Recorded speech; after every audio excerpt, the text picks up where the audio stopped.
examining why men are linear and women are cyclic. Allow me to start briefly by just looking at 4 myths, and then I'll go into the topic of the day and look at the differences between men and women. Just 4 myths that I've come across. And the first myth that is very popular, some people think there are some families with no problems, and that's a myth. And I read of a story, I don't know whether it's true. There was an American and a Pakistani who were arguing about their family problems, and the Pakistani said, we have very many problems in my country. For instance, I never married the woman I loved. It was a pre-arranged marriage. Somebody had already planned for me. And I live with a woman that I never loved. And the American said, you think you have problems? Let me tell you how it works in America. I loved the woman I love. I married a widow. Sooner than later, my father married my stepdaughter. That is that woman's daughter. So ideally, my stepdaughter, by extension, happens to be my mother, because that's my father's wife. And then the grandchild, the child of my father is my wife's grandchild. By extension, she is also my grandchild. Unfortunately, they got a son. So that son is both my brother, because it's my father's son, and also my uncle, and also my grandchild, in the sense that this is a grandchild to my wife. And now my wife, by extension, becomes my grandmother. You Pakistanis are saying you have problems. I want to start there and say there are issues in every family. Some people are bold enough to share them and to be vulnerable in public. Most cannot. And they front a strong face, especially the married women in Nairobi with the Facebook. They said a signal to all the single girls that there is a honeymoon in marriage for life until death. And so everybody wants to get in until they get in and realize those were just stories on Facebook. And then the second myth is that they are flawless relationships. And there are some people who believe that. They study some guys like Kinyanjui who keep on talking about relationships and believe our relationships are flawless. I've done a lot of reading on this subject. I've given a lot of thought, and most people agree that on average 69% of all issues in marriage will never be solved. So wisdom therefore requires you to know what to overlook, because you will never solve 100% of the issues. That doesn't mean putting things under the carpet, but learning what can be overlooked. You don't have to raise issues because of tissue papers, issues because of toothbrush and the color of the toothpaste. You can deliberately learn what to overlook. The third myth. There are some people who believe I would be happier if I married someone else, especially if they attended the last talk where we were talking about personalities. And then they realized, I think I needed this type of a personality. Perhaps, just maybe, I would be happier if I married someone else. I saw a quote, and somebody was wearing this ring on this finger. What do you call this finger? Index finger. And he was asked, why are you doing that? Why is that ring not on the right finger? And he said, it's on the wrong finger because I married the wrong person. So there are some people who believe they didn't get the right person. While it is true, the person you hook up with plays a very major role into your future. It's also true, and I have seen, I have witnessed, I have visited pre-arranged marriages where people were happy. So it is more of what you do once you come together than of who you get. Now the fourth myth, and this is an extreme.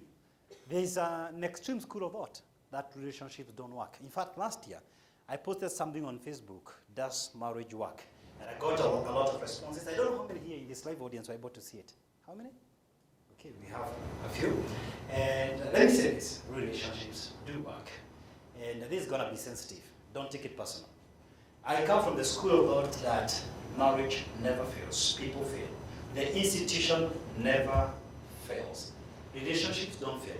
So marriage will not solve any problem, it will reveal problems.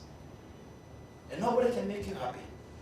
If you're looking for happiness from your spouse, you're doing the wrong thing. They're not responsible for your happiness. Who is? You are. A person into your life will not take away peace or take it away or bring it to you. Even a job. Some people believe if they lose that job, they will not be happy. That company can't give you peace, neither does it have the capacity to take away your peace. Happiness is a choice. It will not be solved by having a spouse or lack of it. That's a personal choice. Having said that tonight, ladies and gentlemen, I just want us to look at 10 key differences between men and women.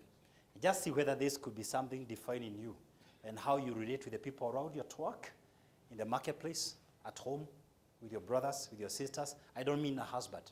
Any man, any woman into your life. Just think through this, because we are living with them, whether we want or not. Some of us here, perhaps, ride matatu. Some of us here have drivers of the opposite gender. Some of us have chefs of the opposite gender, or house girls, or watchmen.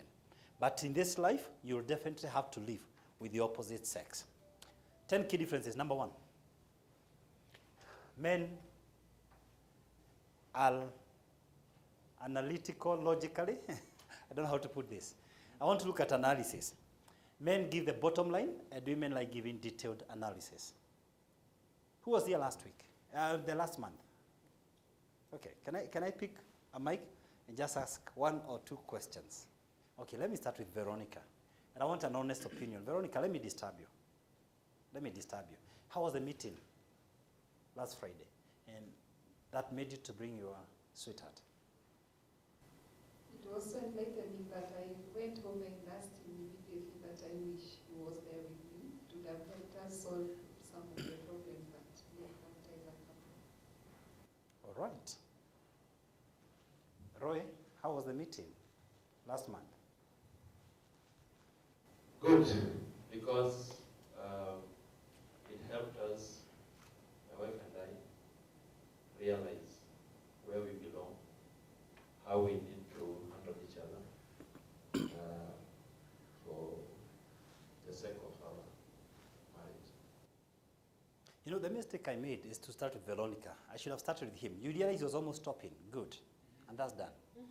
But for her, it was natural, explaining. Actually, I was not looking for the answer. I was looking for how they analyze situations. It was flowing.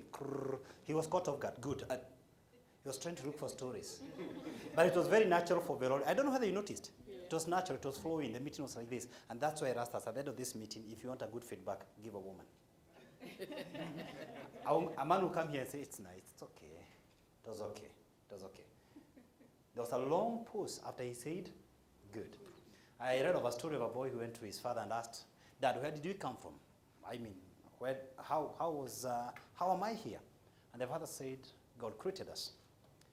And the boy asked the mother the same question, and the mother said, you know, monkeys long ago were bedding like this. Over 200,000 years, they began like this. Over 400 like this. And now we are upright like this. The boy went back to the father. But Mom told me we came from monkeys. The father said, that's right. Her family came from monkeys. You know, everybody gives their side of the story. I don't know a story of a gentleman who went home, and unfortunately, the wife was already there for very many hours. And the previous night, he never went home. But that specific night when he never went home, the wife decided to give a call to 10 of his best friends. He knew them. And 7 out of 10 said the guy slept there. 7 out of 10. They confirmed, yes, the guy slept here. 7 out of 10. 2 out of 10 literally said the guy is still here. Okay, he's still with us. He's still with us. And 1 out of 10 wisely, quote unquote, decided to stop the phone call and call the man.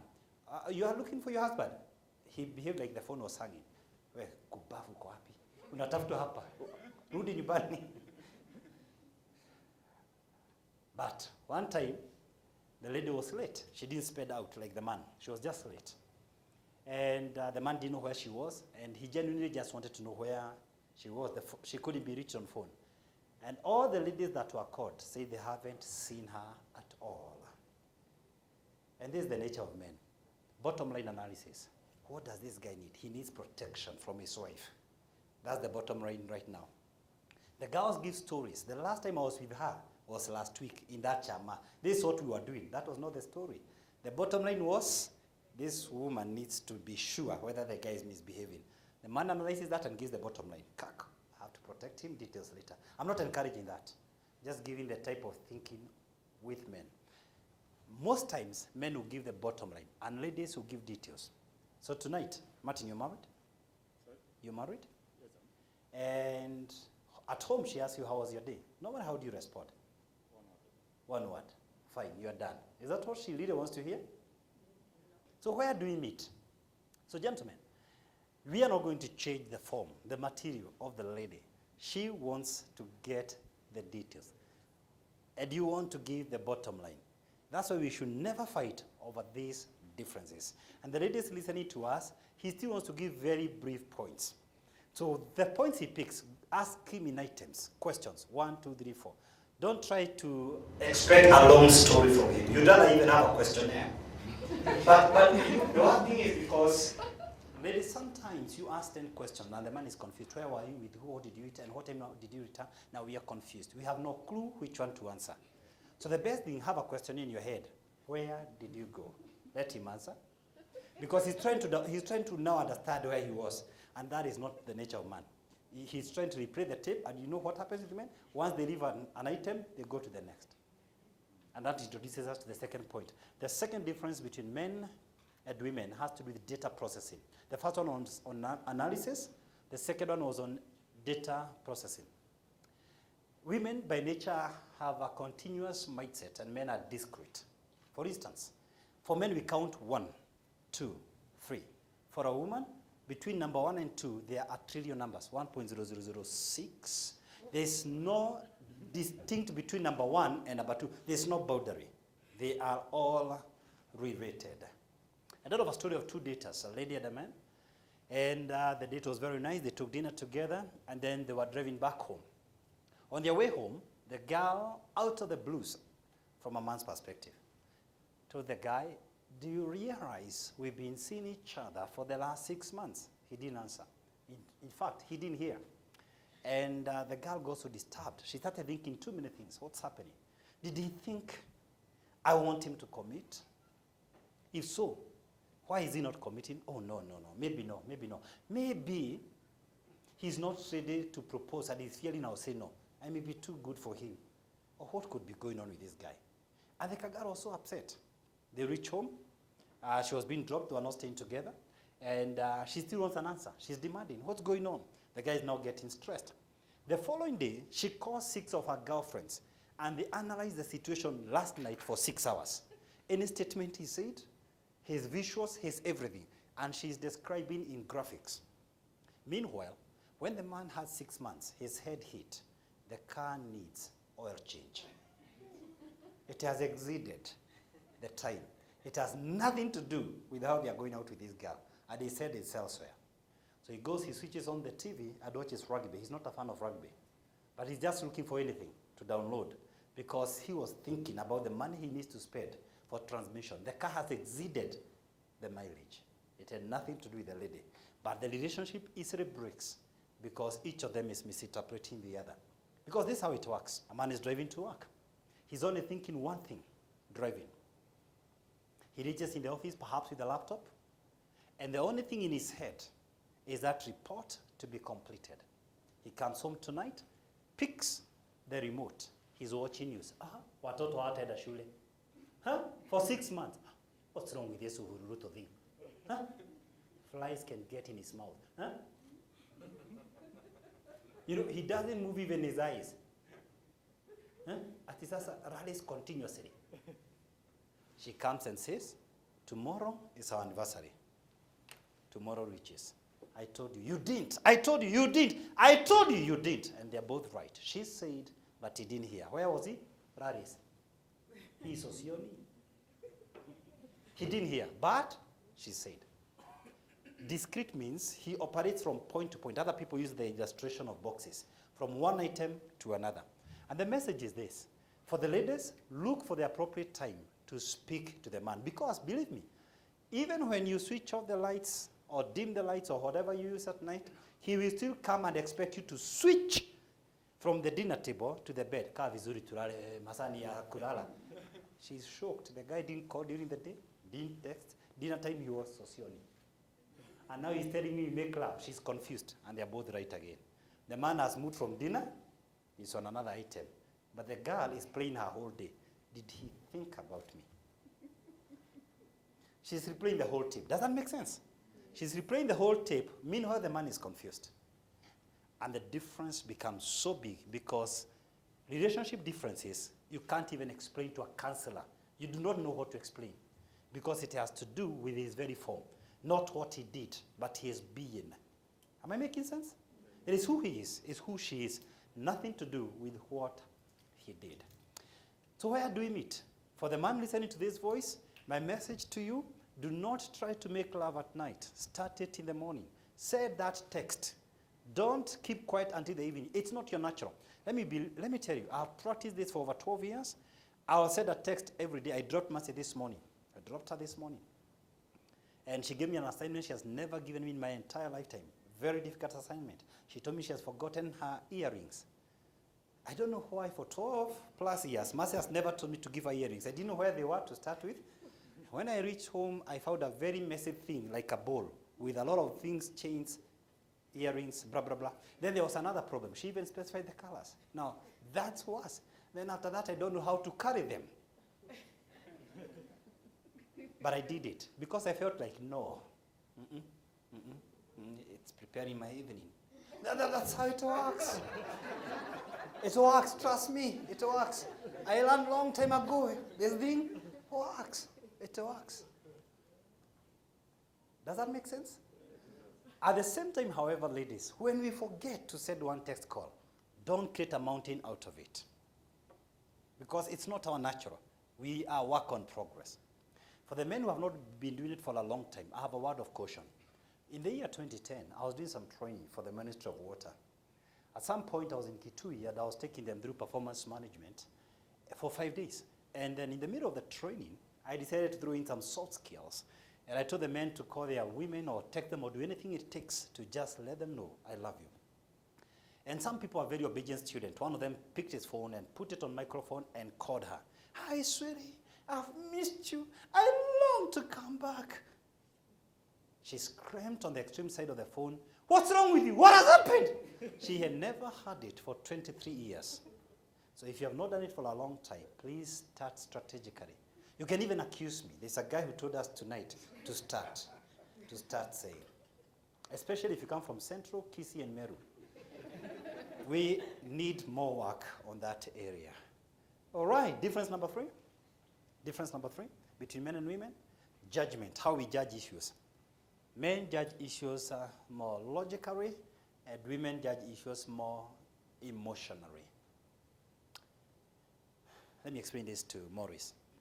Right now, it's about 7:13 p.m. Veronica could be feeling you, and by 8 o'clock, she's not feeling you, and there are no explanations. There is something in a girl known as feelings. And I talk about it because it changes, and it is not explained. It can only be felt. Can I give you an example? Should I not? I can call 2 people. I can call 2 people here. Let me call him. Let me call Martin. Martin, come. Martin, come. Inspector, can I disturb you for only 1 minute, please? Just to understand feelings. For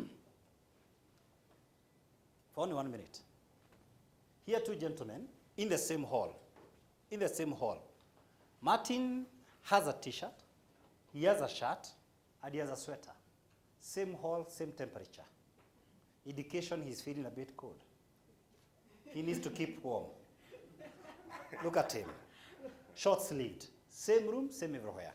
Don't argue over feelings. Somebody can be feeling hot and another one cold in the same place. You know, it's strange how men and women argue. I don't feel like going. I don't feel like eating. And the man and the woman start arguing. What do you mean you don't feel like eating? Have you eaten? I don't feel like. Respect feelings. They are never right nor wrong. I read of a story. Sorry, you missed it. Thank you very much.